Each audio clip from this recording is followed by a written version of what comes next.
This will be a short video where I go over the manual mode examples of previous students' work that was turned in for this assignment, referencing how you're learning how to set intentional shutter speeds to either show or stop motion, and setting intentional f-stops to either show minimum depth of field or maximum depth of field. So this homework assignment is going to pretty much give you a lot more control over understanding the 4 determinants of light of exposure, which are the amount of light, the ISO that you set your camera to, the shutter speed, and the f-stop. So this is a great example of minimum depth of field, and the exposure probably was about f2 at 1/25th of a second with the ISO set to 200, and then the lighting would be daylight. It looks like it might have been in the late, not super late afternoon, depending upon what time of year, but maybe an hour or two before the sunset, because there's just a softness and a little bit of a direction with the quality of light. So let's just review really quickly those 4 determinants of exposure. So the amount of light, and my example here is just a shot available light on the street, but it's a really great use of minimum depth of field, which is something that I hope by the end of this learning unit, you feel really comfortable creating images, controlling your f-stop and shutter speed and ISO, that exposure triangle that I talked about already. This is just a reminder of when you close down your f-stop to change and have more depth, maximum depth of field in your images, you would need to open up your shutter speed. So basically what I like about this little visual example of exposure compensation is it reminds you what you need to do. When you close down, you have to open up your shutter speed. If you close down your shutter speed to stop motion, oftentimes you might have to open up your shutter speed. But once you change one, if you change your f-stop, you have to respond by changing your shutter speed. You can also respond by changing your ISO because you're using a digital camera. But I just want to have this here as a reference, as a source, a guide. So here's a bunch of examples of shutter speed, both stopping and showing motion. These are some older photos, so this is not students' work, but I just really like how they're in the moment stopping motion. This is students' work.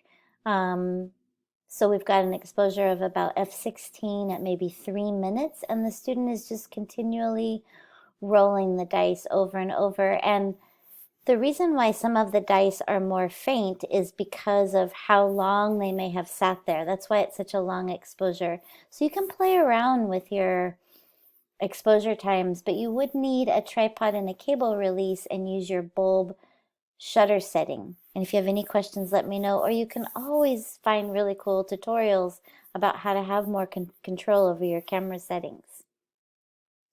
Here's a great example of a faster shutter speed, so f11 at 1/500th of a second, ISO 100. It's a great example of stopping and showing motion, kind of in the same photo. So I think it's a pigeon or some sort of bird splashing in a puddle. It's a great use of minimum depth of field, but so you're seeing the motion of the bird moving, but then there's some stop motion of these water droplets. So it also accentuates that depending upon the speed of your shutter and the speed in which the object is moving, you can get some of these really interesting results. I'm kind of guessing here. I don't actually have the exact exposure for most of these examples because I didn't keep that information, but this is just giving you a sense of what's going on. So I'll try to speed up a little bit here. So here's a great example of stopping motion. This is stopping motion with minimum depth of field. Stopping motion. This is showing motion. So I made a typo here. You'll have to forgive me as I fix these going along. I'm not going to stop and start over. So it's probably more like Oh my goodness, I'm failing you right now. Hopefully this won't happen a lot. This is probably like about a half a second. And so this is someone making a heart shape with just like colored phones or flashlights in a dark space. Stopping motion and minimum depth of field. Showing motion. So most of the showing motion, the students probably used tripods, but it's not always clear. I'm really bad. I wonder if I should start over. Because I was cutting and pasting. Here's an example of showing motion and camera shake. So if you don't use a tripod and your exposure gets down to about, I don't know, it depends upon the person. My camera, I can't take a shot. If I go below 1/25th of a second, I'll see camera shake. Some people have a much more capable of standing really still and being like a human tripod. That is not me. So here's what it looks like when you have a slower shutter speed because maybe you're in a low light situation, but you forgot to change your ISO and you see a little bit of the camera shake. There's nothing wrong with it. I'm just trying to help you understand the visual outcome of your camera settings. This is panning, so you can learn more about it, but I've explained it here. It's basically you moving with the object or the subject that you're photographing. So this is probably about f11 at maybe a 15th of a second. If you bend your knees and just slowly move your body or quickly move your body, depending upon the speed of the subject, you can make the background blurry but the subject frozen. And of course, you can definitely Google it and learn more about it, specific tutorials. This is a different type of panning where now the television is on and you're just zooming in and out with your zoom lens. Motion and minimum depth of field. Showing motion and maximum depth of field. So this is in the BART station. It's hard to say some of these shutter speeds, like I said, I'm guessing just from looking at the photo and knowing about these concepts. Longer shutter speed, showing motion. I really like this shot. I don't think it's too far from the school. Stopping motion. Great. I like it. All right, here's some examples of minimum depth of field. So try to use different perspectives. Maybe lay your camera on the floor. Just details of items around your home. F2.8, your homework station. Setting something up, maybe bringing a lamp in from another room to creating some directional lighting, minimum depth of field. This is just a backlight, it could be like a lamp without the shade on, so it's a little bit more direct, shining through the eyeglasses. Maximum depth of field. Maximum depth of field. Love these photos. So with maximum depth of field, you are going to want to make sure that your photo has a lot of depth to it.